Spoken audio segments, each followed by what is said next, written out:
ready. Day number 40 of this spring-summer meet at beautiful Belmont Park, and things have settled down in the paddock here at Belmont.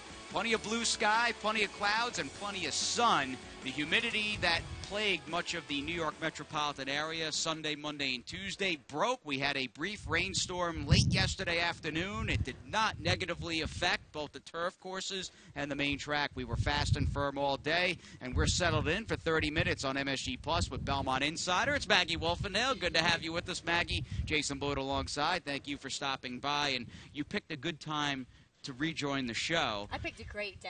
I mean, great the weather's spectacular today. And you talk about Pick Six Mania. Well, I think that sums up today at Belmont Park. Oh, yeah. I mean, the pool hit well over $1 million.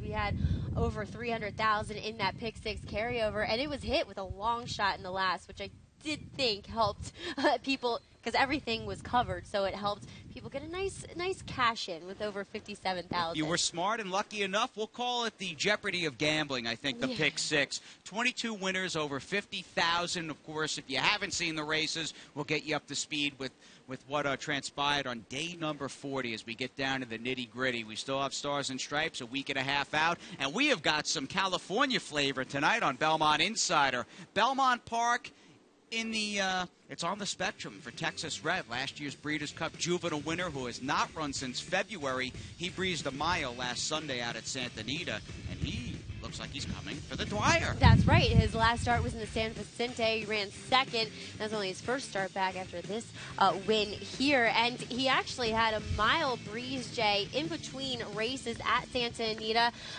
Trainer Keith DeSormo citing that he wanted to kind of recreate the same kind of conditions that he might face here on 4th of July weekend for the Dwyer.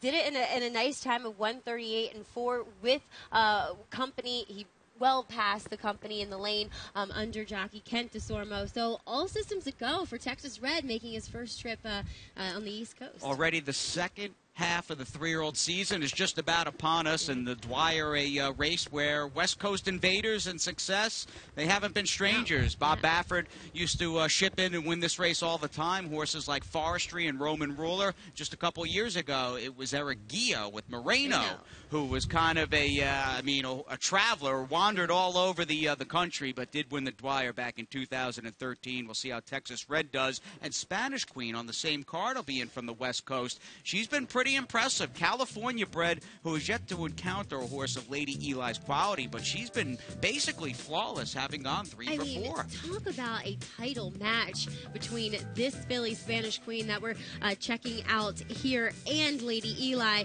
who is our East Coast darling. I mean, it's a battle of the coast right now. Spanish Queen winning her last, the American Oaks for Richard Balsas and Brice Blanc, and actually she had a workout, a nice one too, out there at Santa Anita under her regular rider, and she's coming to New York as well. So it's going to be quite a weekend, 4th of July, I'd say. Yeah, Stars and Stripes will be terrific. We've got the boys, of course, in the Belmont Derby. Tonalist squaring off against Coach Inge, the Brooklyn winner. Tonalist, of course, a Belmont hero and Gold Cup champion, squaring off against Coach Inge, who stepped up his game in the Suburban. And you didn't get my trivia question I asked you before the show. Stumped me. Who is the American Oaks winner last year, who was the beaten 5-2 favorite in last summer's Belmont Oaks? It wasn't a Chad Brown horse. Room Service for Wayne Catalano, right? I know. Tough Completely question. over my head. Yeah, no kidding. Where's she been? She has not raced since, since the Belmont Oaks. But we'll see how Spanish Queen does here on Saturday, the 4th of July, and we'll see what transpired on this 40th card of racing. Getting gorgeous out here, fast and firm. And let's get them in the gate. Race number 2, we have got New York bred 3 and up, Filly Mare Maidens, and John Abrial is calling the race. Foxy Posse, there goes Rice and Beans on the extreme outside, and Full Tap is right behind, actually 3 lengths behind, and down on the inside, Wake Up Smiling moves on through. Rice and Beans the leader. Wake Up Smiling runs in second, and the big favorite Full Tap is on the outside in third. Then Congarette next in fourth. Electrified is in fifth. Go Babe runs in sixth, followed by Former's Joy in seventh. Going around the far turn, it is Rice and Beans in front by 2. Wake Up Smiling on the outside. It's Full Tap, break of 3. Congarette and Electrified are right together, 4th and 5th. Then comes Former's Joy in 6th. On the outside, Go Babe runs in 7th. Then it's Foxy Posse next in 8th, followed by John's Catnip and New York Gem. The quarter 22-1, the half mile in 45-3. They're in the stretch, and here is Full Tap now to take over the lead.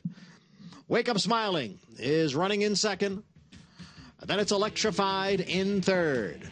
At 2-5, it's Full Tap to win by 2.5 lengths. Wake Up Smiling held 2nd. Electrified was 3rd. And don't we cover all the angles on Insider? It was Sunday evening show, the Paddock Insider segment. Maggie said, bet all your money on Full Tap, and thank you very much. $2.80, $2.40, and $2.10. You're so generous and so smart.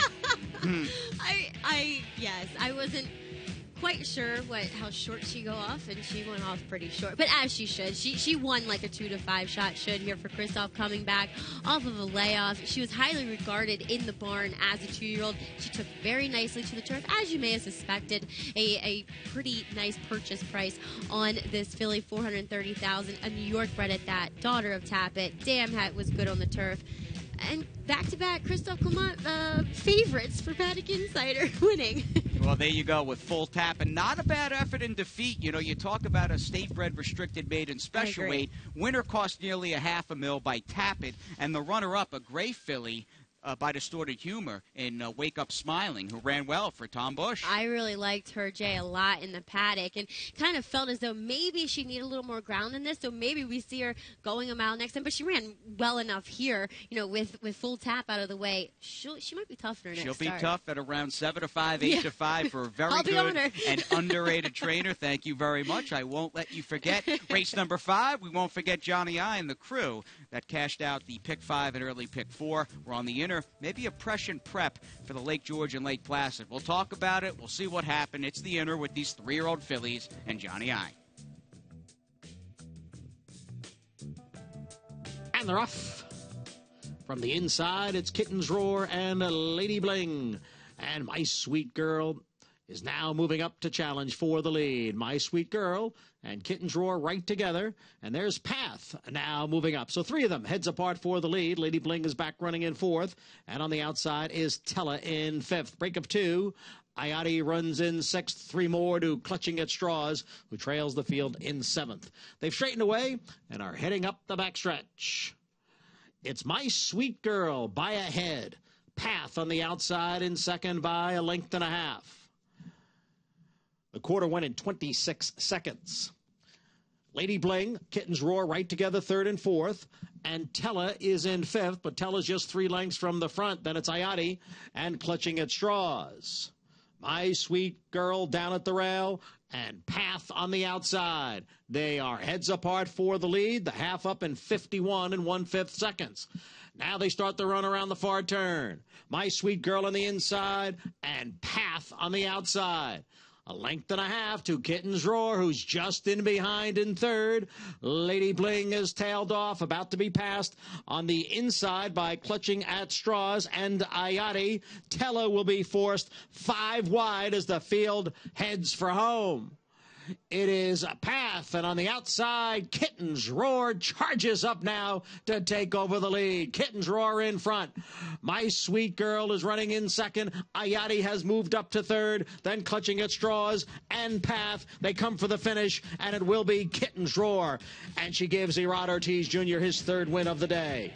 My Sweet Girl was 2nd, then Ayati and Clutching at Straws.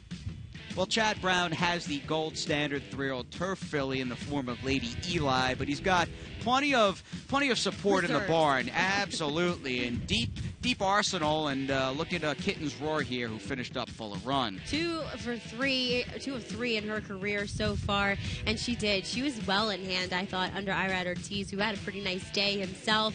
I had liked Ayati going in. She just hasn't quite lived up to her first 2 starts here, Jay. But I thought a decent effort as well by the runner-up, My Sweet Girl, for Barclay Tag. My Sweet Girl, who had pulled some wide trips and had very little position in her 2 turf races prior to today's contest, and she's a horse that may have Saratoga on her radar, and I would not overlook her in races like the Lake George and Lake Placid. I think the crew that competed in today's 5th race were pretty solid, and we'll see what they can do down the road. Down the road for us, a trip to Wednesday's late pick 4 and a Wednesday feature worth nearly $90,000.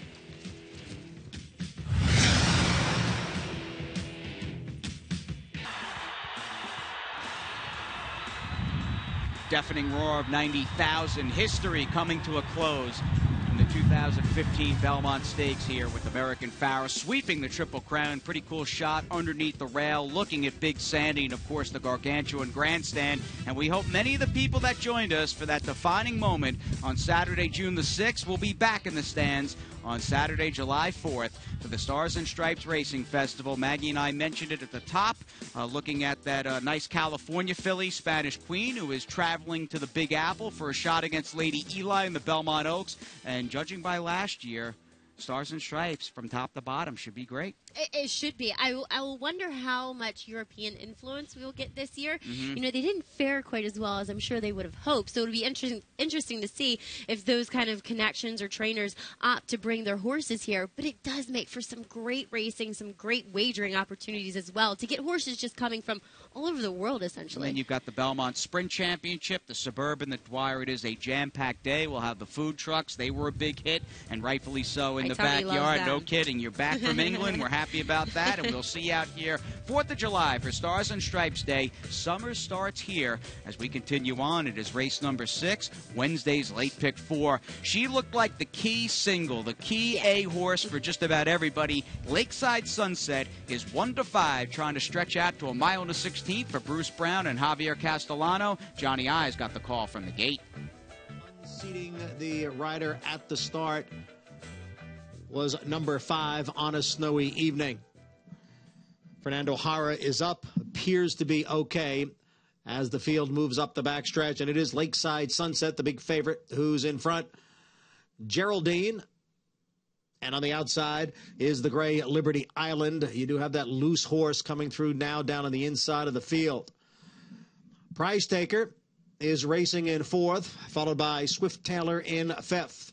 That's Legally Bay in 6th, Razia Sultana in 7th, and Shades of Indigo is 8th. And the field is really strung out here. The quarter went in 23 seconds, and it is Lakeside Sunset in front by a length and a half, with Liberty Island giving chase in 2nd and Geraldine next in 3rd.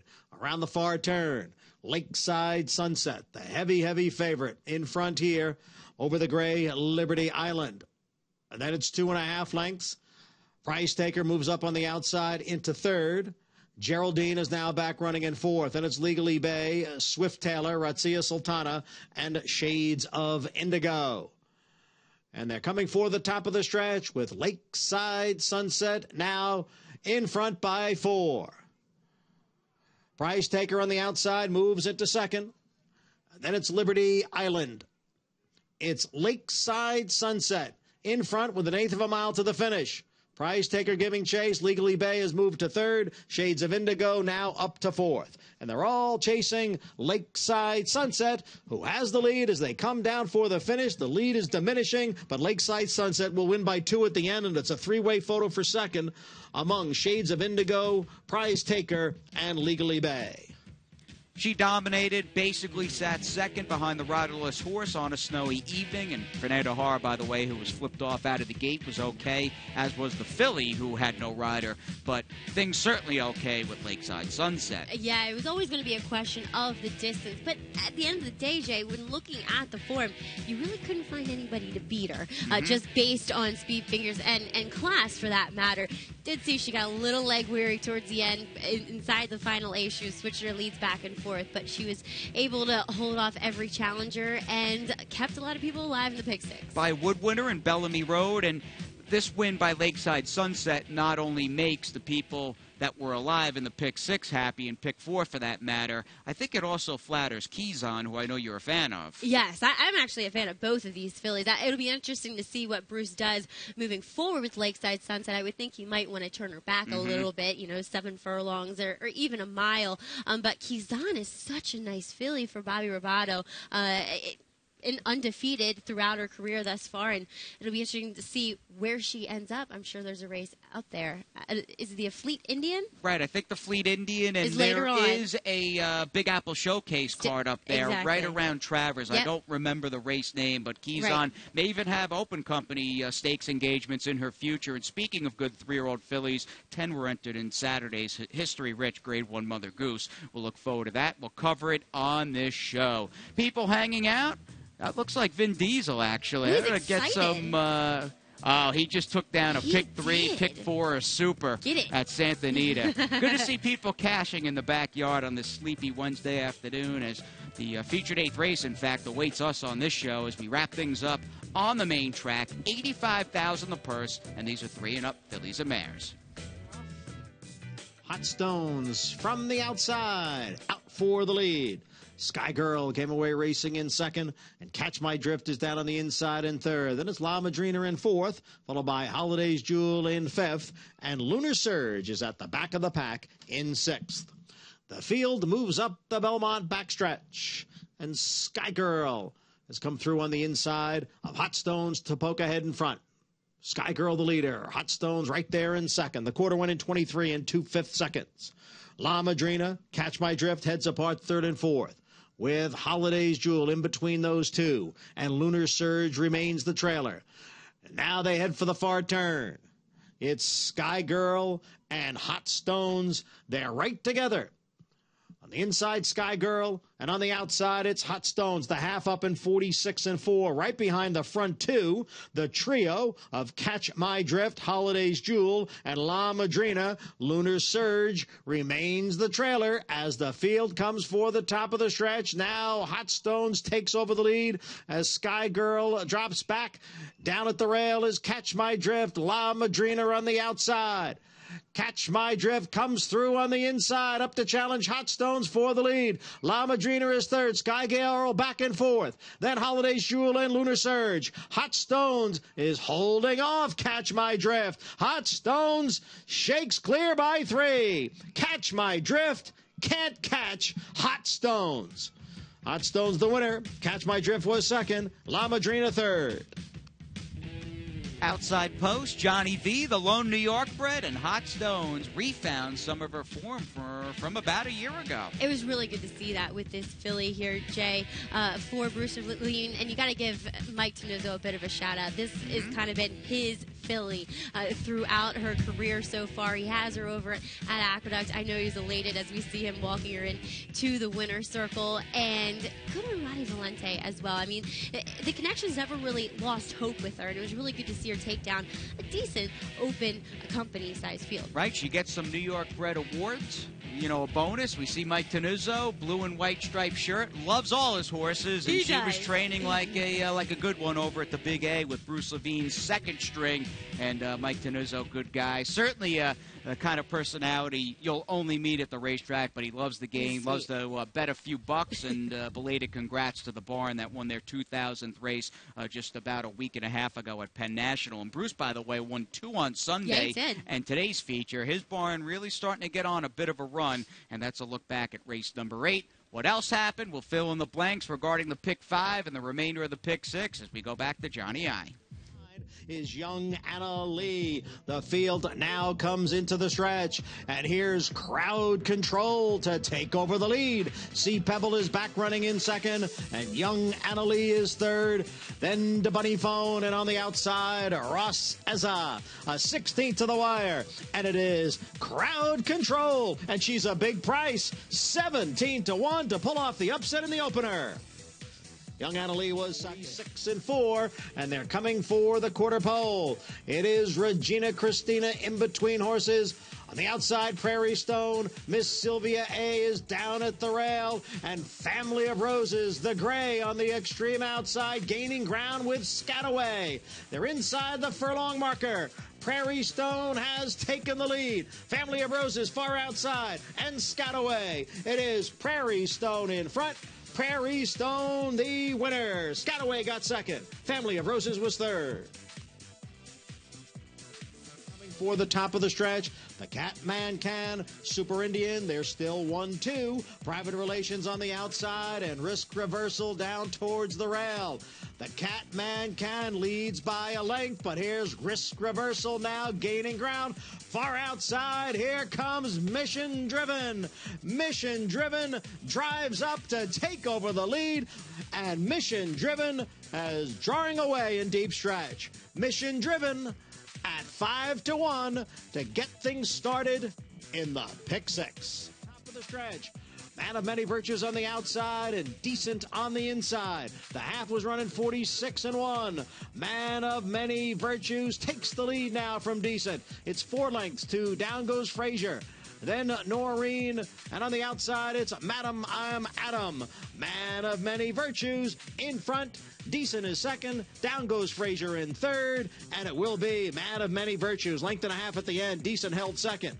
Down Goes Frazier was third. Untrue. Perfectly Mine has dropped back in the field.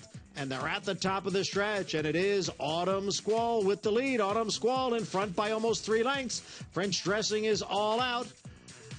Then comes Opie, who's moving up from third. Frizzetti is gaining ground down at the rail. Autumn Squall holding on here. And look at this price in the finale. Autumn Squall, 27-1. She wins her debut here at Belmont. 57K, Angel Arroyo and Anthony Cordarolo pulling out the finishing touches, the last piece of the puzzle in the ninth race. A firster by Mock Ride. Who's that? No, I'm kidding. He's standing in Florida. He's a son of Mitch Levitas' favorite siren, Pentelicus. And Autumn Squall out of a Stormy Atlantic Dam. You had the Stormy Atlantic. Yeah, you had it on the female side. Oh, did you like Autumn Squall I did. a little bit? First-time starters, nice. Yes. So we began with the big price, the Zayat Firster in the first race that paid $27 and ended with an even bigger price. And the pick six, in fact, as we take a second look with Cappy, we'll go back to race number 4, the opening leg. This was a huge field of high-priced maiden claimers on the Widener turf. Tags for $75,000. Mission Driven closed like he was on a mission. He was a very serious horse in his Belmont debut. Well, you know what I noticed going back to his first turf race at Churchill is that I thought he was going to get there if he kept a straight line. He was so all over the track on his wrong lead, and he just put it all together here. Wayne Catalano picking up, his first win since? Since Stephanie's Kitten in the 2013 Just a Game at Belmont. Small sample, doesn't run many horses at the Big B, but good to see him, or at least a member of his staff, in the winner's circle, and we'll get to the trainer standings in just a second. Rider standings are up first, and there was one jock today, Maggie, and won 3. Yes, he did. He took down 3 races today, and holding a pretty nice lead over Javier Castellano, and it really kind of speaks for what Irad is doing right now. I mean, he's had days as well, and he hasn't been here every single day, so he's really clipping along at a nice percentage and riding for, well, at least the second leading trainer there quite often. Yeah, Chad Brown picked up a win in the 5th. We'll look at the owner standings, but 40 cards. It's hard to believe, but it's true. 40 cards down. Michael Dove leads all owners with 10, and we can move on to the claims. A quiet day in the claim box, just a couple horses, both out of race 7. In fact, your exacta box with the horse on the bottom, Man of Many Virtues, getting the win over the Clement drop down. It was picked up by Eddie Keneally. We preview Thursday's card. No quadruple carryover, but a good day ahead. Stay tuned.